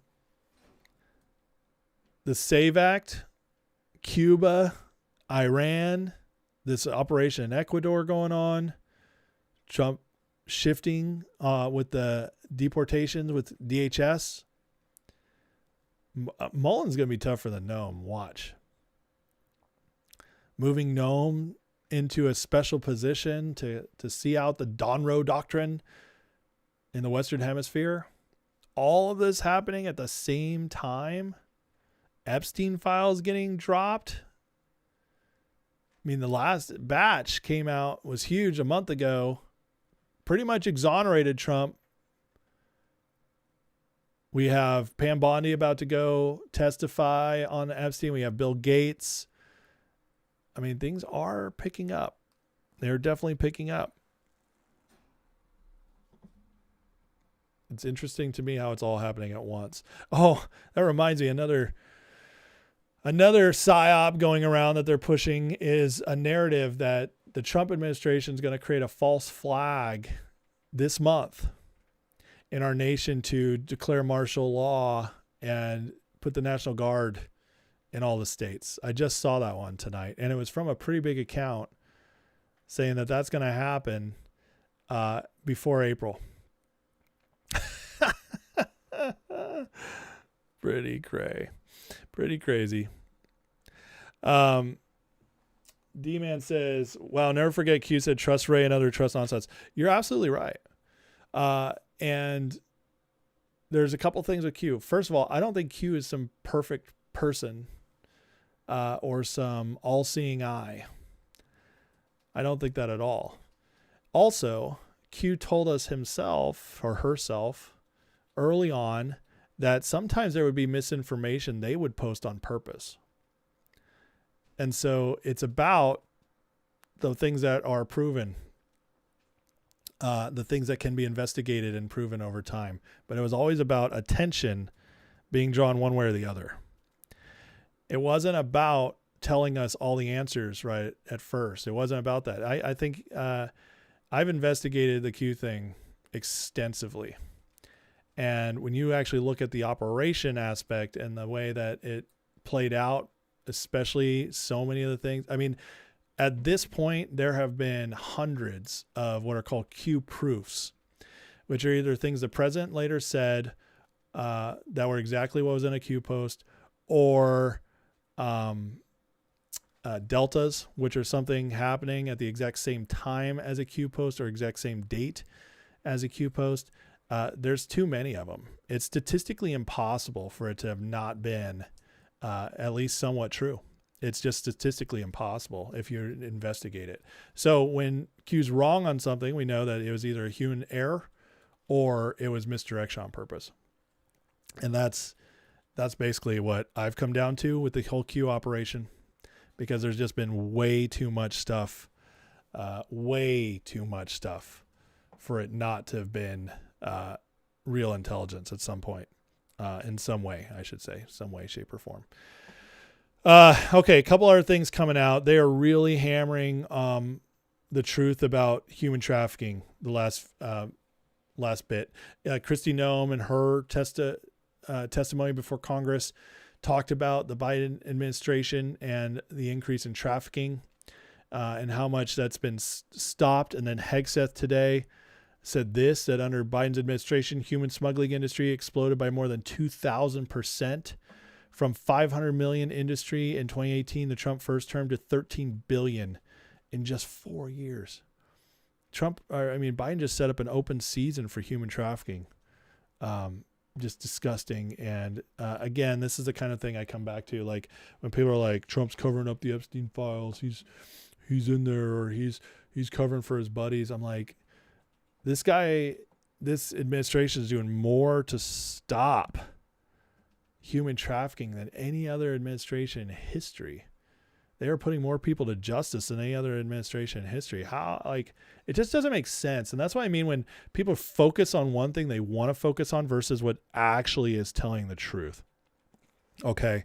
So, it's very important to take in all the information, and instead of saying they're not doing this, instead say, why?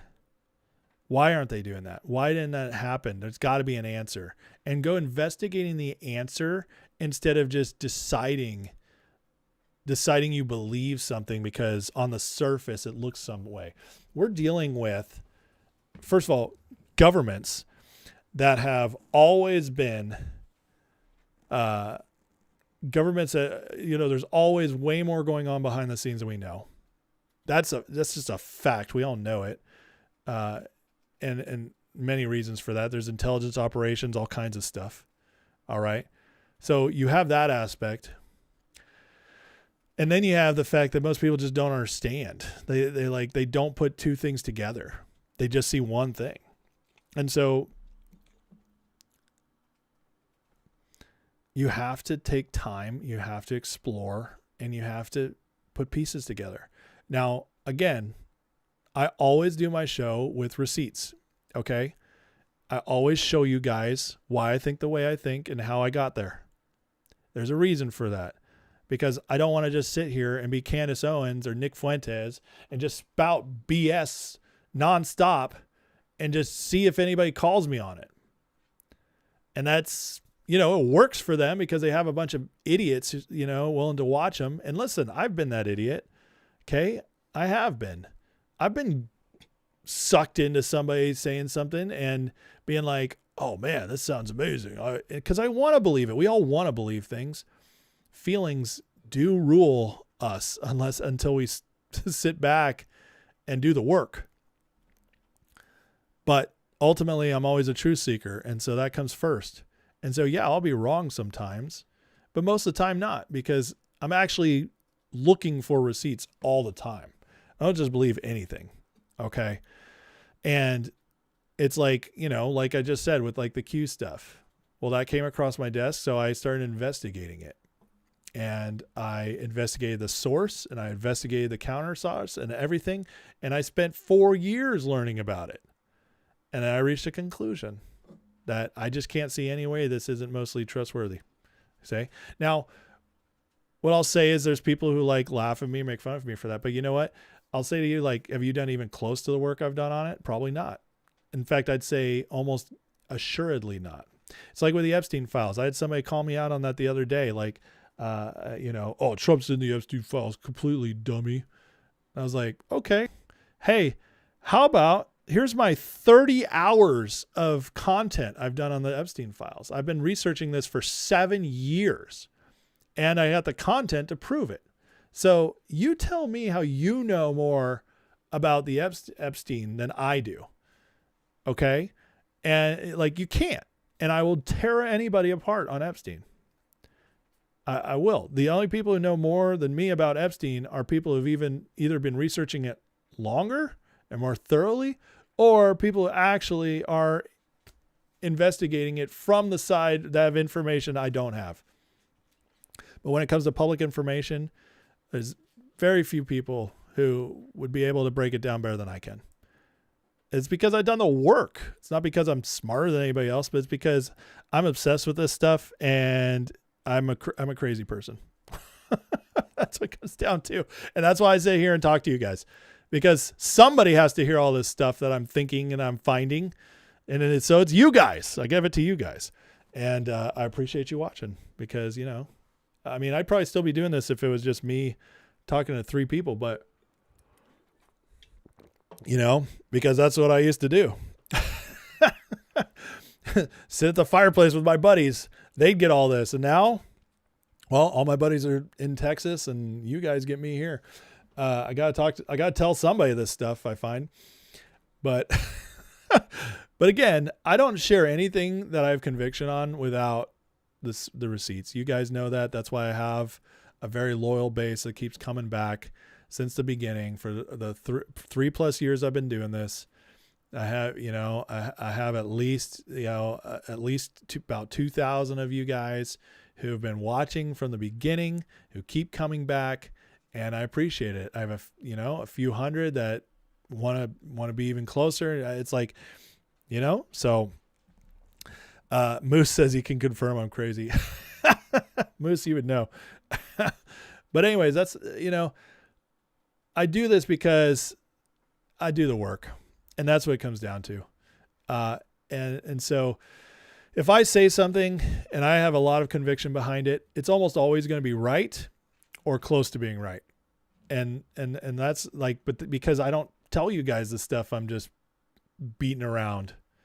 That stuff I wait to, or I just throw it out there and I'll say, you know, that's what I think or something like that. But anyways, Nick says he's glad I'm shared. Thanks, Nick.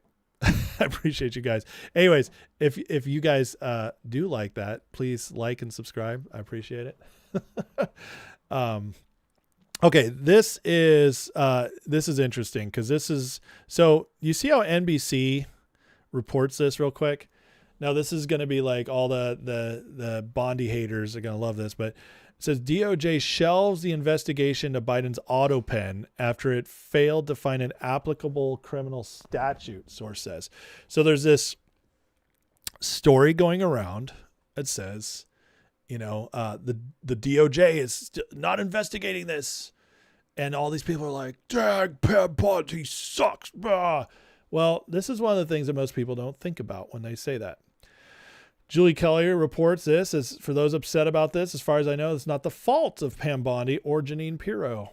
This stems from understanding that a D.C. grand jury, which sits for months, will not bring any indictment sought by the Trump DOJ. Do you guys hear that? How many times have I said that a lot of this stuff isn't happening because D.C. is a cesspool? It's 93% Democrat. It is.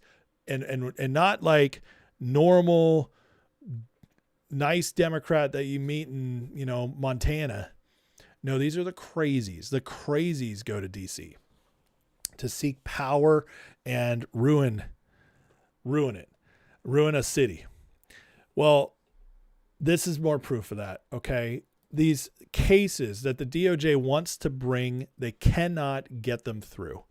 And so the only way to get them through is to get them to different jurisdictions. Well, in order to get them to a different jurisdiction, you have to have reason that ties it to that jurisdiction. You can't just move it for any old reason.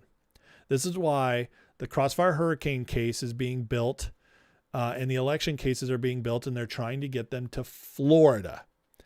And guess what? Those dummies, when they raided Mar-a-Lago, under the Biden administration, they gave them reason to move it to Florida. So there are grand juries in Florida that are hearing some of this stuff.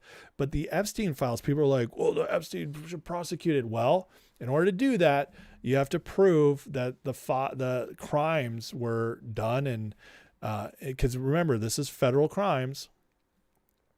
You have to prove they were done in New Mexico or New York. Good luck. By the way, good luck getting a grand jury in New York. That'll help you. So the point is some of this stuff is just not being prosecuted or it's not coming to light. It's not moving forward because of the corruption of the courts, because of DC, which Democrats have been working on for decades. And they have saturated it, and it's almost impossible to get anything through. Activist groups in DC have coached potential grand jury members about how to issue no true bills in indictments sought by the Trump DOJ. This represents an active operation to sabotage criminal charges against not just elected officials, but those who assaulted and impeded federal officers trying to enforce immigration laws. Isn't that wild? The vaunted rule of law. I once sat in a DC courtroom and heard the woman next to me brag about how her boyfriend, she was clearly not a Trump supporter, was picked to serve on a DC grand jury. Another time I was in the security line for DC courthouse and heard a woman say it was one of many times she'd been called to jury duty. You see this? They keep bringing back the same people. Jury recycling, both trial and grand jury, is a massive obstacle to DOJ getting anything done in a city of almost all Democrats. You know how hard it is to keep a jury returning in a city of 1 million plus people? No one understands the brazen politicking of the judicial system in D.C., which is another reason why Republicans should shutter the D.C. federal court system. By the way, that would be amazing, but Congress would have to do that. By the way, I asked the Trump DOJ months ago how many no true bills were issued during the J6 prosecution. Never got an answer. So,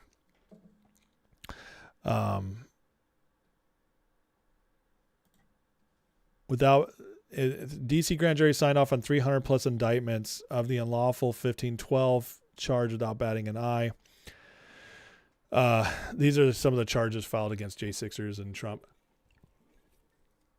See, under the Biden administration, it got it through. Now, this is what drives me nuts. A lot of people, criticizing Bondi and the DOJ under Trump. And they'll say their logic will be, well, look what the Democrats did. They arrested all these people. Yeah, because they had the freaking grand juries on their side. They were able to go to these and get indictments like that. Just boom, done. Insane. You guys have no idea how bad our system is until now. It's being exposed. And believe it or not, the Trump administration does try to follow the rule of law because they want everything they do to actually last. And that's very important. Okay, this last thing I wanted to show you guys tonight. Suzanne Trimbath, the vaunted Wall Street truth seeker, taking down Wall Street, the deep staters in Wall Street, all that. Dear shoe, meet the other foot. I know people who talked to White House and Congress during DJT, one about failure to deliver and short selling problems in the stock market. Nothing got done. And now this market chatter circulating this week that Trump media and technology groups sent a letter to Congress requesting investigation of Jane Street, Citadels, and others. Concerns about shares sold short without being properly borrowed. So while all this else is going on, guys, they're also starting to make the push on Wall Street. So it's crazy, but it's all happening at once. They are pushing this all at once. Now, this tells me that the idea of the Trump administration right now is to start delivering some justice and arrests and some other fun stuff before the midterms. Now, let's think about this for a second. Let's look ahead and be like, well, coming into the midterms, what if Iran's done and it's stable? You got Venezuela already done. You get Cuba. So all this foreign policy stuff's just done and amazing. The tariffs are now settled law, the ones he's using. You have the economy coming back strong thanks to the One Big Beautiful Bill, the deregulation, and energy prices starting to go back down. And then you get the SAVE Act passed. Let's pray for that. If Trump's entering the end of the summer with all that done, and accomplished, you tell me how likely it would be at that point that the Democrats are able to create a good narrative for the American people to vote against the Republicans. They'd be voting against Trump, honestly. But tell me. See, we have a lot of time. It's March. From March till November is 8 months. That's an eternity in politics. Literally an eternity. Not literally. Figuratively an eternity. But it sounds better when you say literally. Doesn't it? Just throw that word around all the time. Literally this. Literally this. My kids do that all the time. Literally 6, 7. But the point is that in 8 months, a lot can happen. The tax returns coming back right now are an average of $3,800. That's a record. People getting way more money back. The feelings about the economy have been improving. Now, they're going to take a little bit of a hit because of Iran, because gas prices are going back up. But that's temporary. If the Iran thing gets settled, Strait of Hormuz is figured out, that'll change quickly. Gas prices come back down, energy inflation will all balance back out. We have a new Fed chair that'll be coming in. You better believe they will aggressively be lowering rates. That will stimulate the economy as well. So you have all this going on, and I know there's like underlying issues and stuff that people are worried about, and I get it. But I'm telling you, this push that's being made right now, and honestly, you could trace it back to the beginning of the year because we did Venezuela in week 1, 2026. Oh, and then don't forget the push during the summer of full-on crazy patriotism that's all going to be around the 250th anniversary, July 4th, of our country.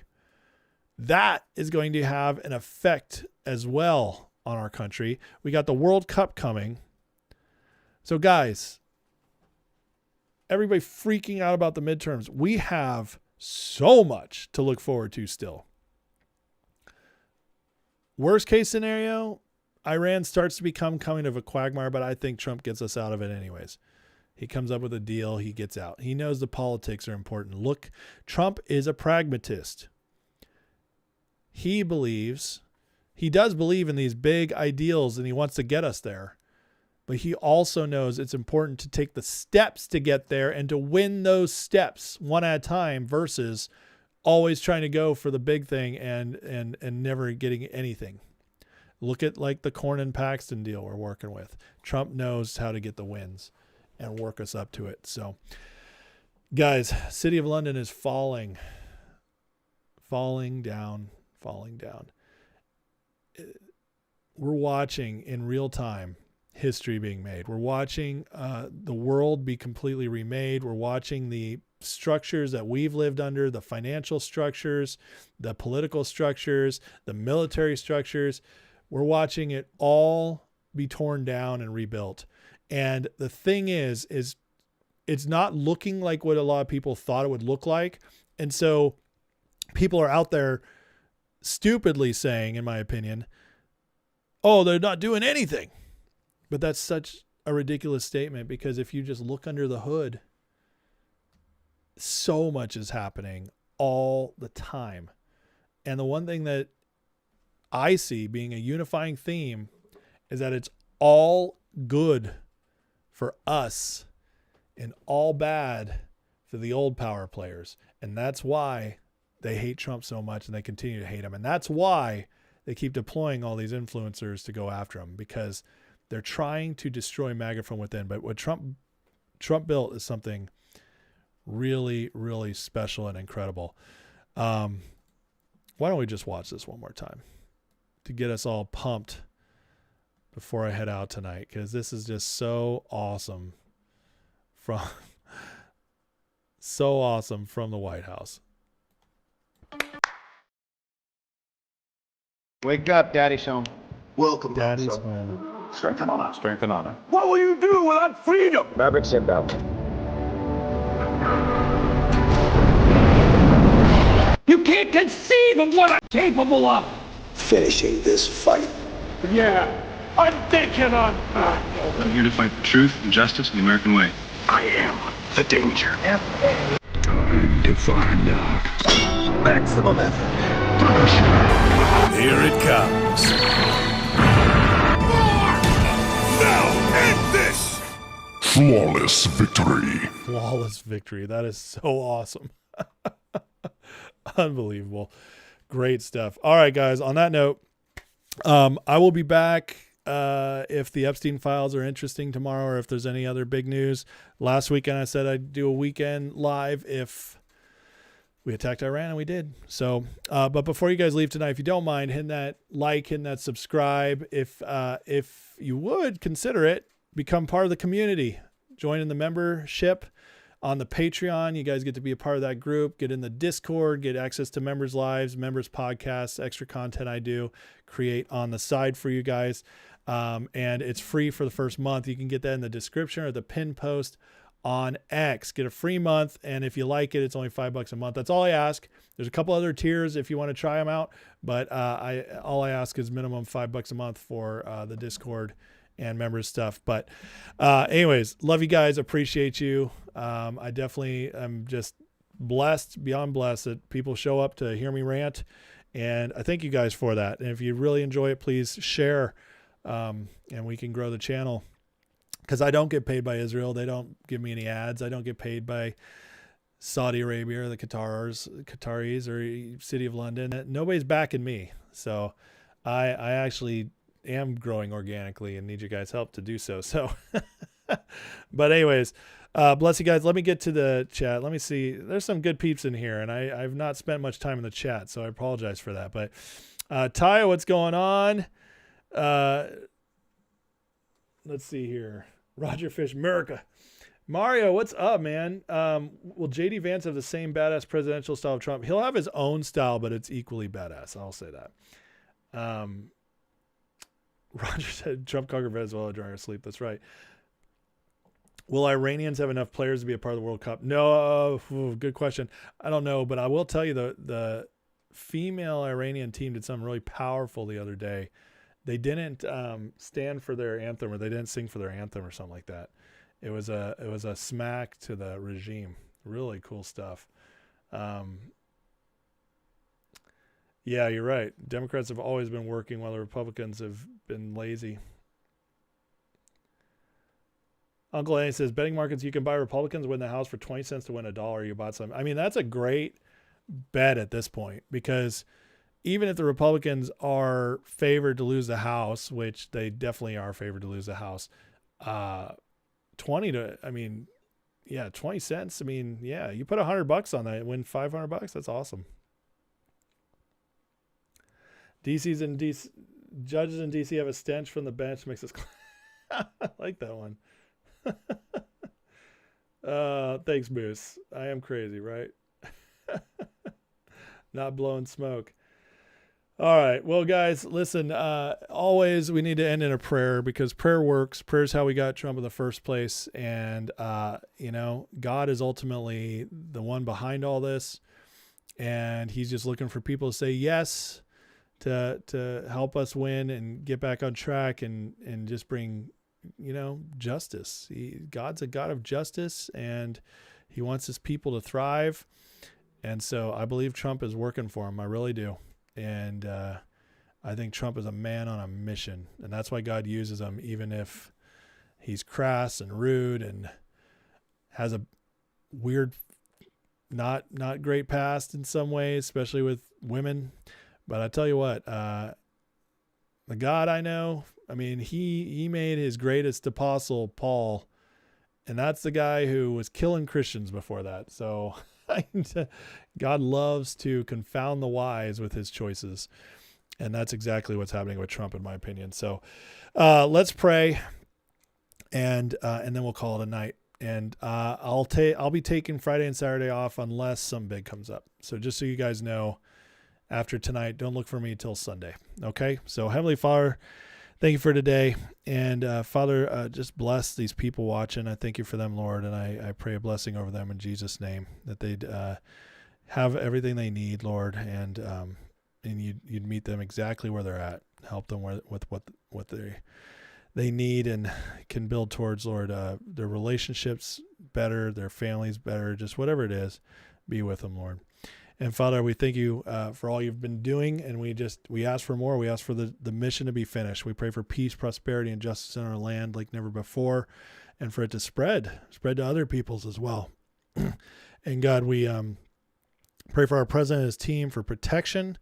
First and foremost, Lord, put a hedge of protection around them, Lord, but also give them wisdom in everything they're doing, and some of the craziest things we've ever seen. God, give them wisdom to see it through in the best way possible. And then, Lord, just give them the boldness to carry it out and be courageous in every situation. We love you and thank you in Jesus' name. Amen. All right, you guys are the best. Like and subscribe if you haven't already. I appreciate you. Repost if you're on X. And yeah, unless something big comes up, guys, I will see you all on Sunday. God bless.